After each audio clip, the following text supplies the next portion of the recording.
यदा यदा हि धर्मस्य ग्लानिर्भवति भारत अभ्युत्थानम् अधर्मस्य तदात्मानं सृजाम्यहम् परित्राणाय साधूनां विनाशाय च दुष्कृतां धर्म संस्थापनार्थाय संभवामि युगे युगे। हरि ओम। श्यामाभिरामं नयनाभिरामं गुणाभिरामं वचाभिरामं विश्वप्रणमामं कृतभक्तकामं श्रीरामचन्द्रं सततं नमामि। प्रिय दर्शकों, सादर नमस्कार। आज पुनः संस्था श्री सनातन धर्म परिषद सूरीनाम की ओर से यह संदेश उपदेश नामक कार्यक्रम प्रस्तुत है। इसमें धन खर्च करने वाले श्रीमान अजय जी, उनकी पत्नी एवं परिवार के लिए एक सुखमय जीवन की याचना प्रभु से करते हुए आपसे पुनः मिल रहा हूँ और संस्कृति को या संस्कृति विषय को आगे बढ़ाने की चेष्टा करता हूँ। संस्कृति और कल्चर समानार्थी शब्द नहीं हो सकते। लौकिक भूषणभूत सम्यक चेष्टाएं संस्कृति है, अर्थात जो आपको इस लोक में भूषित कर दे, प्रकाशित कर दे, अंजोर में ले आए, उजाले में ले आए, एक पहचान आपकी बना दे, उसे संस्कृति कहते हैं। जैसे दूर दूर तक विश्व में किसी की संस्कृति को यदि हम सुने तो जान सकते हैं ये कहाँ की संस्कृति होगी। और संस्कृति में सभ्यता भी होती है, बस खाफिंग जिसे आप कहते हैं शायद। तो सभ्यता और संस्कृति को जान करके एक जाति की हम पहचान बता सकते हैं। उस जाति की पहचान क्या है? कहते हैं लोक के लिए, अर्थात मृत्यु लोक या पशु पक्षी लता गुल्म पर्वत नदी मनुष्य आदि समस्त योनियाँ आपकी चेष्टाओं से भूषित हो। जिस प्रकार आप चेष्टा करें, जैसे आप अपने जीवन यापन में प्रत्येक मोड़ पर जिस प्रकार की व्यवस्था करें, वह आपकी पहचान बन जाती है। और उसके द्वारा आप ही नहीं, आपकी जाति ही नहीं, पर पशु पक्षी तिर्यक आदि भी लता गुल्म पर्वत जलचर थलचर नभचर और जड़ एवं चेतन सभी आभूषित अर्थात प्रकाशित हो जाते हैं आपकी चेष्टाओं से। इसका ये अर्थ होता है कि आप ऐसी चेष्टा करें जिसके द्वारा वातावरण में कहीं कुछ बिगड़ने ना पाए। वातावरण यदि शुद्ध है, स्वच्छ है, तो आपको सांस लेने में, आपको जीने में भी सुविधा है और अन्यों को भी जीने और सांस लेने में सुविधा रहे। इसका ये मतलब नहीं है कि लाद द अंडरस्टेकन और केवल आप ही आराम से जीते रहें, ये भी मतलब नहीं है। तो आपकी संस्कृति में ये बात भी आती है कि आप जियो और जीने दो, आप जियो और जीने दो। तो दोनों में आपका ध्यान रहने चाहिए। मैं समझता हूँ कि आज केवल संग्रह करने के लिए, धन इकट्ठा करने के लिए, बंगले मकान इमारत बनाने तैयार करने के लिए, नाना प्रकार के वस्तु पदार्थ को इकट्ठा करने के लिए इसे संग्रह कहते हैं। और देश विदेश के यात्रा हेतु निकलने के लिए पैसे आदि की आवश्यकता के पीछे आज मनुष्य भाग रहा है। आपको फुर्सत ही कहाँ कि आप अपने लिए एक अच्छा वातावरण बनाएं और बाकी प्राणियों के लिए, बाकी जीवों के लिए भी एक अच्छा वातावरण क्रिएट करें, बनाएं, निर्माण करें। ये फुर्सत आपको कहाँ, ये तो मैं मानता हूँ। पर फिर भी इसे करते हुए भी ऐसा किया जा सकता है। अभी आप यदि मान लीजिए बहुत जल्दी से जा रहे हैं, आपको कहीं कुछ पा लेना है, संग्रह कर लेना है, कोई आपके साथ में वचनबद्ध है, माने अस्प्राक है कोई, तो आपने कहीं पर वचन दे रखा है, जबान दे रखी कि वहाँ इतना समय में पहुँचना है, जल्दबाजी में आप जा रहे हैं और जाते समय आपने घर पर बैठ कर के कुछ शायद न खा पाया हो, नाश्ता न किया हो, तो आप सड़क पे जाते हुए गाड़ी के भीतर बैठे भी नाश्ता कर ही रहे हैं, कुछ खा ही रहे हैं गाड़ी में बैठ कर के भी, और जिस कागज़ में है, जिसमें आपने रखा, उसे आपने ऐसे ही बाहर फेंक दिया। वातावरण बना रहे हैं, बिगाड़ रहे हैं आप। यहीं से शुरू हो जाता है।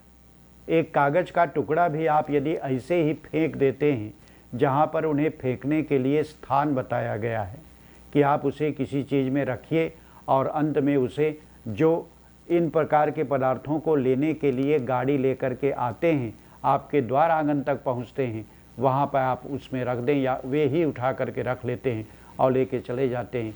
वातावरण स्वच्छ रहता है, सुंदर रहता है, साफ रहता है, पवित्र रह सकता है, जिससे आप भी और आपके पास में जो और भी प्राणी और जीव हैं, वे भी भली प्रकार जी सकते हैं। तो जियो और जीने दो का ये अर्थ होता है। तो मतलब है मिलियोई फ्रेंडलक रहना चाहिए, ऐसा मैंने डच बोलने वाले लोगों से सीखा है। इसलिए मनुष्य आदि समस्त योनियाँ आपकी चेष्टाओं से भूषित हो जाए, प्रकाशित हो जाए, और विकारों से किसी प्राणी को जीने में संकट कष्ट ना हो। तो आपके इस प्रकार के यदि आचरण बन जाते हैं कि आप वातावरण को स्वच्छ रखने का प्रयास करते हैं, तो समझो ठीक है, तो आप भी जीते हैं और अन्यों को जीने का रास्ता देते हैं। पारलौकिक धर्म अनुसार परलोक भी सुखमय हो। वर्षा जहाँ से होती है वह लोक भी सुखमय हो। वो पारलौकिक दृष्टि से आपकी संस्कृति में ताप जहाँ से आते हों, शीतलता जहाँ से मिलती है, जहाँ देने वाले देव बसते हैं, कृपा करने हारे पितरों का निवास जहाँ हो, ग्रहों की दशा प्रभाव प्राणियों पर, ये परलोक भी आप मनुष्यों की चेष्टाओं से भूषित हो जाए। आप कैसी चेष्टा करें जिससे ये परलोक भी भूषित हो जाएं। जो जल आपको वर्षा से प्राप्त होता है, उस जल का सदुपयोग करना, उस जल का सदुपयोग करना। ऐसा भी नहीं कि वो जल तुम्हारे आंगन पे आकर के गिरे और आंगन में गड्ढे गुड्ढे हों, और या कुछ ऐसे बर्तन हो जिन बर्तनों में वह जल संग्रहित हो जाए, और संग्रहित होने के उपरांत उसमें मच्छर आदि अंडे दें, और जिससे नाना प्रकार के रोग और बीमारियां उत्पन्न हो, तब तो आप वातावरण को स्वच्छ नहीं रखते। तो ये पारलौकिक दशा जो है, उस पारलौकिक दशा में भी कमी आएगी। अर्थात वर्षा तो होती है, पर किसने कहा आपसे कि ऐसे ऐसे बर्तन जिसमें पानी संग्रहित हो जाए और मच्छर बैठ करके उसमें अंडे दें और रोग आदि उत्पन्न हो? किसने कहा कि तुम इस प्रकार के बर्ताव करो अपने द्वार आंगन पे? किसी ने नहीं कहा। इसे भी आप यदि हटाते हैं और कहीं गड्ढे गुड्ढे आदि नहीं, पानी को आगे बहने के लिए रास्ता बना देते हैं, तो जो वर्षा होती है, जो देव प्रसन्न हो करके हमें वर्षा देता है, वह देव भी हम पर प्रसन्न रहेंगे, और समय समय पर मौसम के अनुसार ये वर्षा होती रहेगी।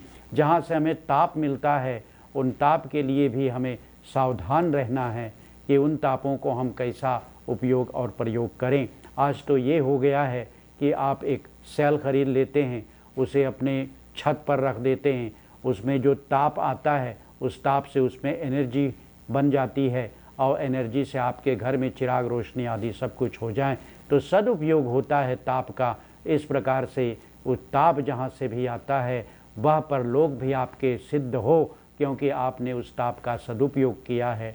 इसलिए जहाँ जहाँ पर जिन वस्तुओं के लिए तापमान की आवश्यकता है उन वस्तुओं के लिए तापमान प्राप्त हो। इस प्रकार से यदि आप करते हैं तो निश्चय ही अब आप ही यदि घर में रह जाएं, बंद कमरे में रह जाएं और कुछ महीने वर्षों तक ऐसा पड़ा रहें तो आपके शरीर में या आपके इस त्वचे में, त्वचा कहते हैं इसे, क्या है ये चमड़े पर, ये इस पर रोग आ जाते हैं और वे रोग से आप पीड़ित हो जाएंगे। पर यदि आप घाम में निकलेंगे, बाहर निकल करके थोड़ी धूप आप पर पड़े, हाँ तब तो ये शरीर शुद्ध स्वस्थ रह सकता है। तो ये चमड़े भी स्वस्थ रह सकें तो कहते हैं कि इसलिए उस तापमान को, उस ताप को, जहाँ से वो ताप आता है उसको आपने सदुपयोग करके उनका आदर किया है। सूर्यदेव आप पर प्रसन्न होते हैं और फिर जहाँ से शीतलता आती है अर्थात वो चंद्रमा से जो शीतलता प्राप्त है उस शीतलता का भी सदुपयोग व्यक्ति करें। अर्थात चंद्र से जो हमें अमृत प्राप्त होता है इस भूमि पर, उस अमृत का हम सदुपयोग करें, उसे भली प्रकार से प्रयोग में लाएं। ग्रहों की दशा, जो ग्रहों की दशा होती है, जो तो ज्योतिष के द्वारा पत्र आदि देख करके आपके जो विद्वान हैं वे बताते हैं, और उन ग्रह आदि के पीड़ा दोष जिस समय पे, जिस काल में आपका जन्म हुआ उस समय, उस काल में क्या स्थिति थी आकाश में और उन स्थिति के कारण क्या क्या प्रभाव आपके जीवन में पड़ने वाले हैं, और या इस समय इस आयु में यह प्रभाव आप पे पड़ रहा है तो ग्रहों का दोष होता है। तो ग्रहों की दशाओं और और प्रदशाओं को लेकर के जो रोग आदि शरीर में उत्पन्न हो जाते हैं वो शारीरिक रोग होते हैं और मानसिक रोग होते हैं, मन को पीड़ित करने वाले भी रोग होते हैं। तो इस प्रकार से वो ग्रहों के कारण होता है। तो ग्रह जिस प्रकार से आकाश में विचरण करते हैं उस प्रकार से इस शरीर, जिस काल में इस शरीर का निर्माण हुआ अर्थात इस संसार में आया, उसके साथ में इनका संबंध प्रभाव होता है और उन प्रभावों के कारण ये शरीर रोगी और दूषित होता है। इसलिए यदि उन समयों में उन ग्रहों के प्रति यदि हवन आदि पाठ किए जाएं तो कहते हैं कि आप परलोक के लिए भी चिंतित हैं और परलोक के लिए आप भी सुधार रहे हैं। अर्थात वे ग्रह आदि प्रसन्न हो करके और निश्चय ही भली प्रकार अपनी गति को आपकी राशि पर से बदल सकते हैं, और वो बदल सकते हैं या हल्का कर सकते हैं। इस प्रकार परलोक के लिए भी आप सावधान हैं और फिर उनका सदुपयोग कर रहे हैं, और सदुपयोग करने के कारण हवन आदि जो भी कुछ कृत्य आप कर रहे हैं इस विषय में कहते हैं वे भी स्वीकार होकर के उन ग्रहों के द्वारा आपको सुख, समृद्धि और शांति, और जो भी कुछ आपके साथ में और भी प्राणी हैं उनकी समृद्धि भी होती है। और भी मानव चेष्टाएं हैं जिनसे एक विशेष जाति, समाज या धर्म की संस्कृति उभर कर सामने आती है और यही उस जाति की पहचान बन जाती है। तो एक और रही बात, और वो बात ये है कि पहचानने में आज क्या होता है, यदि हम एनहेम्स की तरह, इंडियन की तरह, इंगी की तरह हम भी वस्त्र पहन लें, हम भी उनकी तरह हाथ में वो सेकी ले लें और उनकी तरह कुछ करके गाने लगें और ये करें, तो उनके हाव भाव यदि हम अपना लें तो लोग हमें क्या इंगी समझ लेंगे? तो तुरंत तो नहीं समझेंगे, पर यदि आप उसी में रक्त हो जाओगे, हाँ तब शायद आपको इंगी समझा जा सकता है। तो कहते हैं कि ये जो कुलतुरु है, जिसे आप कुलतुर कहते हैं, और हम भी संस्कृति को ना जानने के कारण हम भी इसी को संस्कृति कहने लग गए हैं। तो संस्कृति और कुलतुर समानार्थी नहीं है, ये समानार्थी शब्द नहीं है। कुलतुरु का कुछ और मतलब है, कुलतुर का, और संस्कृति का कुछ और। तो संस्कृति आपकी पहचान है, ये कुलतुरु भी आपकी पहचान हो सकती है, पर यदि कुलतुरु में ही आप रहें तब।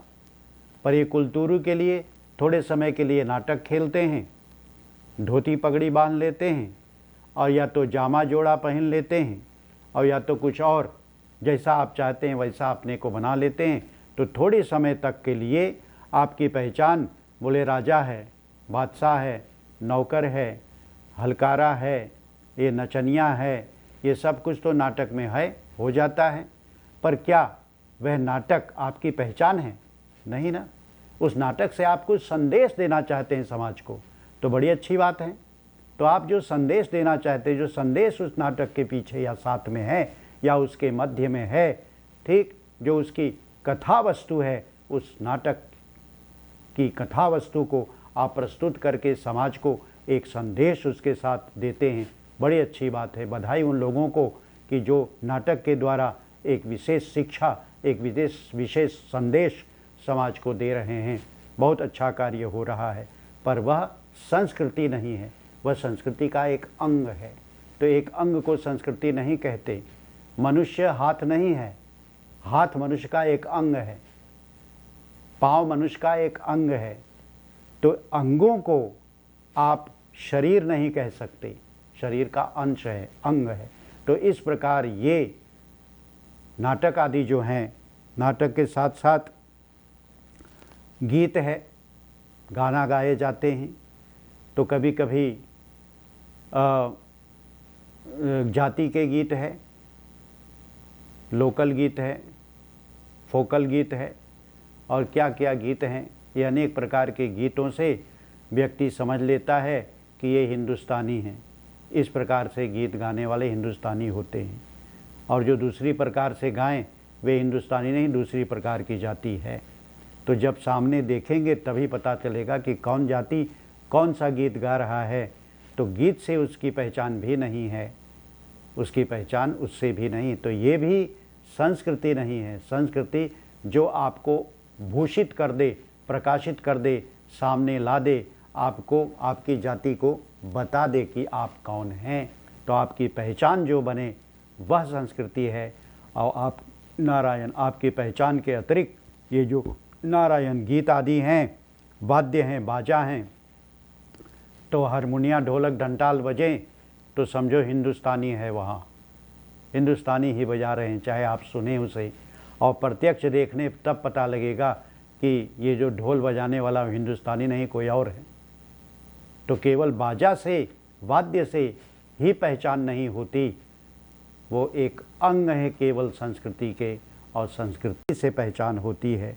खेल, वस्त्र, आभूषण, तो कोई भी कोई वस्त्र आभूषण पहने तो इसका ये अर्थ नहीं होता कि वस्त्र आभूषण से ही उनकी पहचान है। नहीं, आज भी हमारे यहाँ हमने टेलीविज़न पे भी देखा कि नामात्र हिंदुस्तानी साड़ी में होते हैं, पर साड़ी में तो क्रियोल जाति वाले लोग भी साड़ी पहन लेते हैं। कोई क्रियोल भी धोती बांध लेता है। तो इसका ये मतलब नहीं कि धोती बांध लिया तो वो हिंदू है, वह हिंदुस्तानी है, नहीं। वो केवल संस्कृति का एक अंग का प्रदर्शन हो रहा है और कुछ नहीं। इस प्रकार से भोजन तो आलू दाल तो सब, क्या नाम है, रोटी सब कोई खाता है। तो क्या इस प्रकार का भोजन करने वाला हिंदुस्तानी होगा? तो सभी खाते हैं। तो ये भी पहचान नहीं है, ये भी पहचान नहीं, ये भी एक अंग है पहचान की, अर्थात संस्कृति की। नृत्य, अभिवादन तो आज केवल हिंदुस्तानी ही नमस्कार प्रणाम नहीं करता, पर और भी करते हैं। और आज ही क्या, हर ज़माने से ऐसा हुआ। ठीक, आज यदि राष्ट्रपति आपके यहाँ के चीन चला जाए तो वो भी ऐसे करके झुकेगा, ऐसे करके झुकेगा चीन के राष्ट्रपति के सामने। तो क्या इनकी पहचान मिट गई? नहीं, इनकी पहचान अलग है, अर्थात इनकी संस्कृति अलग है। पर दो संस्कृतियाँ मिली और वहाँ जो इन्होंने ये समझा कि इनकी संस्कृति के अनुसार हमें रहना है, तो वहाँ उसके अनुसार हो गए, और जहाँ दूसरे ने समझा वो उसके अनुसार हो गए। तो इस प्रकार से ये भी पहचान नहीं है। यह अंत वाले को कुल्तूर और कुल्तूरू कहते हैं। तो ये कुल्तूर और कुल्तूरू जो है ये वास्तविक पहचान नहीं है। इसलिए कुल्तूर को संस्कृति मत कहो, क्योंकि वो संस्कृति नहीं है। पर जो मुझे सुन रहे हैं और सुन करके समझ चुके हैं, वो इसे संस्कृति न कहेंगे। पर जो न समझ सके हैं और जो मुझे न सुन सके हैं, हाँ, वे लोग इसे आज भी और अंत तक इसे संस्कृति ही कहते रहेंगे। चलिए, आपकी पहचान जिससे बनी रहे वह संस्कृति है, और अपनी पहचान को बनाने के लिए जो भी कुछ संदेश उपदेश नामक कार्यक्रम में आपके प्रत्यक्ष सम्मुख प्रस्तुत किया गया है, उन बातों को जान और समझ करके अपने जीवन को एक सुखमय जीवन बनाने की कोशिश करें। आपसे किसी को दुख या पीड़ा ना पहुँचे, इस बात का भी आप ध्यान रखें। अहिंसा वृत्ति पूर्वक अपने जीवन को निर्वाह करें। इस प्रकार का सदाचरण करते हुए आप संतों की लिस्ट में आ जाएं, अर्थात संत बनने का प्रयास करें। आज की ये वाणी मैं यहीं पे विराम करता हूँ।